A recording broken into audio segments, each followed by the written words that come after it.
محفل میلاد اپنے گھروں میں سجاتے ہیں کہ ہمارے محبوب صلی اللہ علیہ وسلم ہمارے گھروں میں جلوہ براز کرتے ہیں اور ہمارے حالات پر نظر رحمت میں فرماتے ہیں. اسی لیے تو ہم جھوم کر کہتے ہیں ادب سے میں تو خدا گواہ ہے، ادب سے میں تو خدا گواہ ہے. وہ آ رہے ہیں، وہ آ رہے ہیں، ہوا کی خوشبو بتا رہی ہے، ہوا کی خوشبو بتا رہی ہے. وہ زلف اپنی سجا رہے ہیں، ہوا کی خوشبو بتا رہی ہے، ہوا کی خوشبو بتا رہی ہے. وہ زلف اپنی سجا رہے ہیں اور کوئی نہ مانے یہ اس کی مرضی، میری محبت کا فیصلہ ہے. کیا ہم سب بھی یہی کہتے ہیں کہ سواری طیبہ سے چل پڑی ہے، سواری طیبہ سے چل پڑی ہے، سواری طیبہ سے چل پڑی ہے، سواری طیبہ سے چل پڑی. ہماری محفل سجانے کا مقصد ہی یہی ہے کہ سواری طیبہ سے چل پڑی ہے، سواری طیبہ سے چل. جھوم جھوم کر ناز سے ہم یہ کہتے ہیں کہ سواری طیبہ سے چل پڑی ہے، سواری طیبہ سے چل پڑی ہے. حضور تشریف لا رہے ہیں، سواری طیبہ سے چل پڑی ہے، سواری طیبہ سے چل پڑی ہے. حضور تشریف لا رہے ہیں، ادب سے میں تو خدا گواہ ہے، وہ آ رہے ہیں.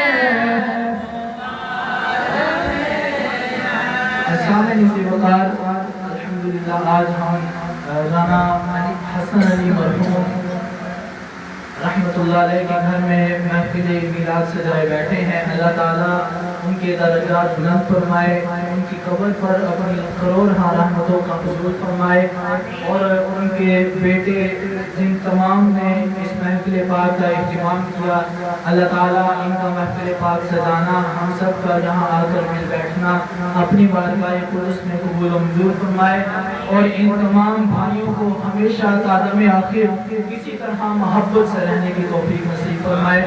ان کے گھر پہ اللہ رب العزت اپنی خاص رحمتوں کا نزول عطا فرمائے. سامنے سے وقار عقیدہ ختم نبوت. سب سے پہلے یہ سمجھیے کہ عقیدہ ختم نبوت ہوتا کیا ہے. عقیدہ ختم نبوت یہ ہے کہ نبی اکرم صلی اللہ علیہ وآلہ وسلم کو اللہ رب العزت کی طرف سے بھیجا گیا آخری نبی اور رسول ماننا، اور اس بات کا یقین رکھنا کہ جس طرح اللہ وحدہ لا شریک ہے اسی طرح نبی اکرم صلی اللہ علیہ وسلم آخری نبی ہے. جس طرح کائنات میں دوسرا رب نہیں ہے، اسی طرح نبی اکرم صلی اللہ علیہ وسلم کے بعد کوئی نبی یا رسول نبی اکرم صلی اللہ علیہ وسلم کے بعد بحیثیت نبی اور رسول نہیں آ سکتا. ہم سب کا یہ عقیدہ اور نظریہ ہے، جو شخص اس عقیدے اور نظریے کو مانے اور اس پر یقین رکھے وہ شخص مسلمان ہے۔ جو شخص اس عقیدے اور نظریے کے خلاف مانے کہ نہیں نبی اکرم صلی اللہ علیہ وسلم کے بعد کسی قسم کا بھی نبی آ سکتا ہے بحیثیت نبی، اس شخص کا اسلام اور اہل اسلام کے ساتھ کسی قسم کا کوئی تعلق نہیں ہے۔ یہ عقیدہ ہمیں اللہ رب العزت کے کلام مقدس نے عطا فرمایا۔ سورۃ الاحزاب 22ویں پارے کی آیت مقدسہ ہے۔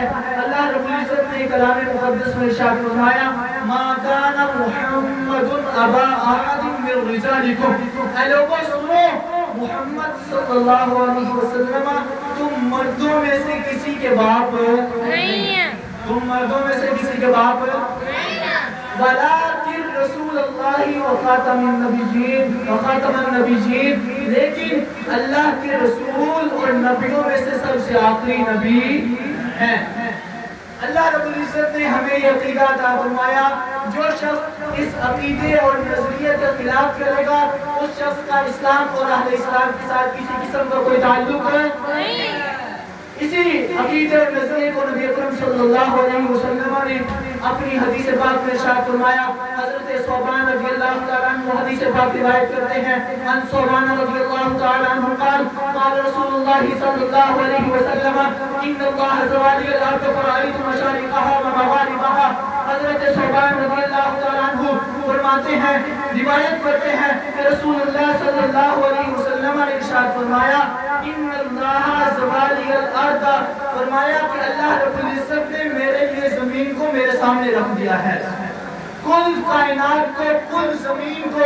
نبی اکرم صلی اللہ علیہ وسلم ایک دوسری حدیث پاک میں ارشاد فرماتے ہیں جس طرح یہ میرے ہاتھ کی ہتھیلی ہے، نبی اکرم صلی اللہ علیہ وسلم فرماتے ہیں اللہ رب العزت نے پوری کائنات کو اسی طرح میرے سامنے رکھ دیا ہے۔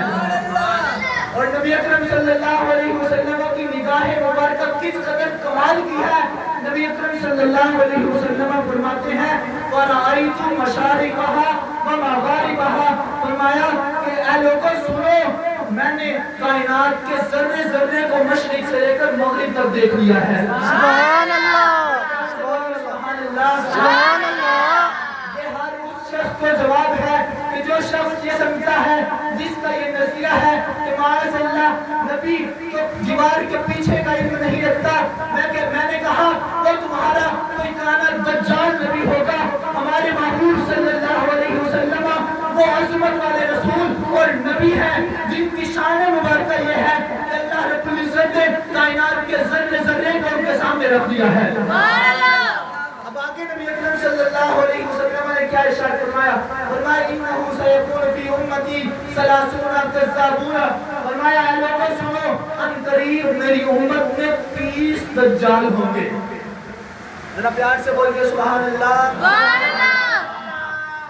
آج بعض لوگ جنہوں نے اتنی لمبی داڑھی رکھی ہوگی، نمازیں بھی پڑھیں گے، چلے بھی کریں گے، ہر طرح کا صدقات و خیرات بھی ادا کریں گے، جب نبی اکرم صلی اللہ علیہ وسلم کے علم مبارکہ کی بات آئے گی وہ کہیں گے نہیں، نبی کو تو کسی قسم کا کوئی علم نہیں عطا کیا گیا۔ میں نے کہا نبی اکرم صلی اللہ علیہ وسلم کو علم غیب عطا کیا گیا ہے، یہ ہمارا اپنا عقیدہ نہیں ہے، بلکہ رب تعالیٰ نے ہمیں یہ عقیدہ عطا فرمایا ہے۔ رب تعالیٰ نے سورۃ الجن میں ارشاد فرمایا 29ویں پارے میں عالم الغیب فلا یظہر علی غیبہ احدا، اللہ رب العزت غیب کا جاننے والا ہے، اپنے غیب کو کسی پر ظاہر فرماتا نہیں۔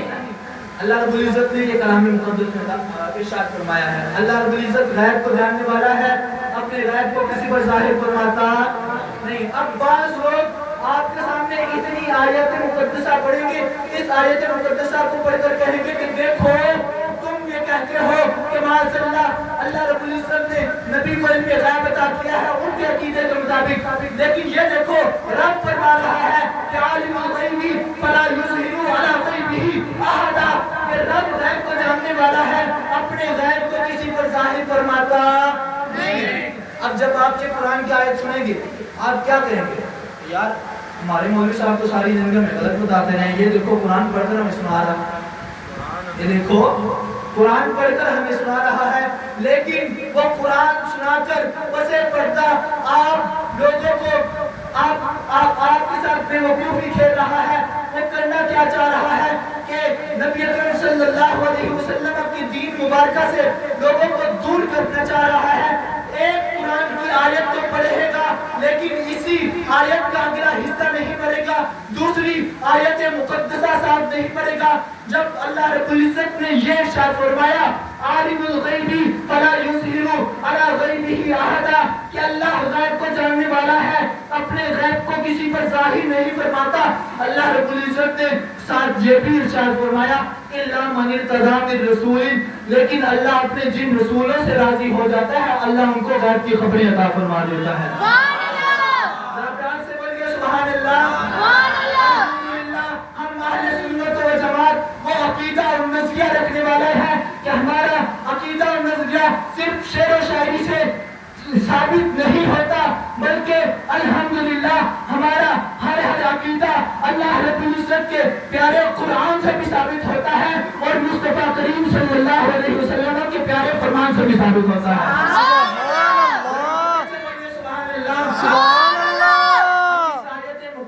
کی روشنی میں بھی، اور جو میں نے عقیدہ ختم نبوت پر حدیث پاک بیان کر رہا ہوں کہ نبی اکرم صلی اللہ علیہ وسلم نے ارشاد فرمایا انہ سیکون فی امتی کذابون ثلاثون، کہ ان قریب میری امت میں 30 دجال ہوں گے۔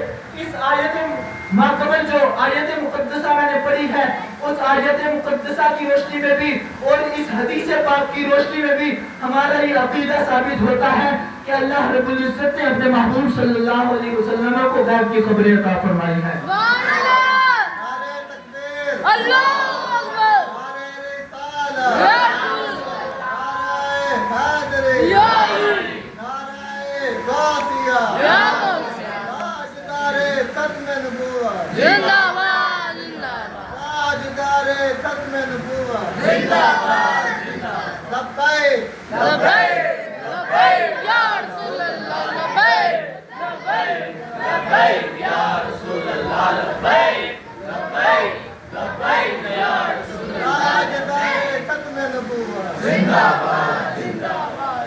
سامعین سے وقار نبی اکرم صلی اللہ علیہ وسلم نے ارشاد فرمایا انہ سیکون فی امتی کذابون ثلاثون، میری امت میں ان قریب 30 دجال ہوں گے، کلہم یزعم انہ نبی، ان میں سے ہر ایک یہ گمان کرے گا کہ وہ نبی ہے، لیکن نبی اکرم صلی اللہ علیہ وسلم نے ارشاد فرمایا اے لوگوں سنو، رہتی دنیا تک یہ میرا پیغام ہے میری پوری امت کو، انا خاتم النبیین لا نبی بعدی، سن لو مجھے اللہ رب العزت نے تمام نبیوں میں سے آخری نبی بنا کر بھیجا ہے، میرے بعد کوئی نبی آ سکتا نہیں، میرے بعد کوئی نبی آ سکتا نہیں، میرے بعد کوئی نبی آ سکتا نہیں۔ یہ ہمارے آقا و مولا صلی اللہ علیہ وسلم کا فرمان ہے۔ نبی اکرم صلی اللہ علیہ وسلم نے ہمیں یہ عقیدہ عطا فرمایا، یہ عقیدہ اللہ رب العزت کے پیارے قرآن سے بھی ثابت ہے، مصطفیٰ کریم صلی اللہ علیہ وسلم کے پیارے فرمان سے بھی ثابت ہے۔ الحمدللہ اسی عقیدے اور نظریے کا درس جو کہ قرآن و حدیث سے ثابت ہے، اس کا درس ہمارے آباء و اجداد نے بھی ہمیں دیا، اور ہمارے آباء و اجداد نے اس قدر ہمیں درس دیا کہ آپ پڑھیں، تاریخ کا مطالعہ کریں کہ نبی اکرم صلی اللہ علیہ وسلم کی زندگی مبارک جو ظاہری زندگی مبارکہ تھی اس میں تقریباً 66 یا 67 جنگیں لڑی گئی نبی اکرم صلی اللہ علیہ وسلم کی ظاہری حیات مبارکہ میں، جن میں سے نبی اکرم صلی اللہ علیہ وسلم نے 27 جنگوں میں خود شرکت فرمائی۔ ان 65 جنگوں میں سے نبی اکرم صلی اللہ علیہ وسلم کے تقریباً جو صحابہ کرام شہید ہوئے، مسلمان شہید ہوئے، ان کی تعداد کل ملا کر 300 یا 400 بنتی ہے۔ کتنی بنتی ہے؟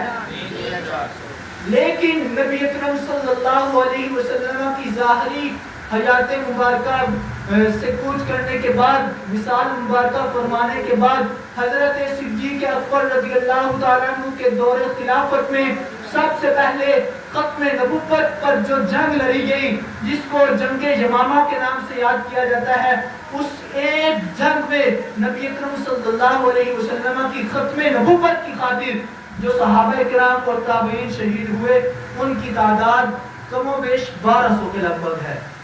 کتنی تعداد ہے؟ 1200۔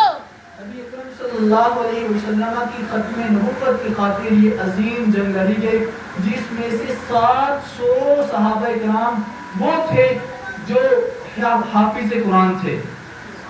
700 صرف حافظ قرآن تھے جنہوں نے نبی اکرم صلی اللہ علیہ وسلم کی ختم نبوت کی خاطر اپنے جانیں تو دے دی، لیکن رہتی دنیا تک یہ پیغام دیا کہ اے لوگوں، ہم ہر معاملے پر صلح کر سکتے ہیں، لیکن نبی اکرم صلی اللہ علیہ وسلم کی ختم نبوت کا معاملہ ایسا معاملہ ہے جس پر ہم کسی قسم کی صلح صفائی کر سکتے نہیں۔ ہمارا ایک ہی عقیدہ اور نظریہ ہے کہ نبی اکرم صلی اللہ علیہ وسلم اللہ کے آخری نبی اور رسول ہیں۔ جو شخص نبی اکرم صلی اللہ علیہ وسلم کے بعد کسی قسم کے نبی ہونے کا دعویٰ کرے یا کسی کو نبی مجدد مانے، اس کا اسلام اور اہل اسلام کے ساتھ کوئی تعلق نہیں ہے۔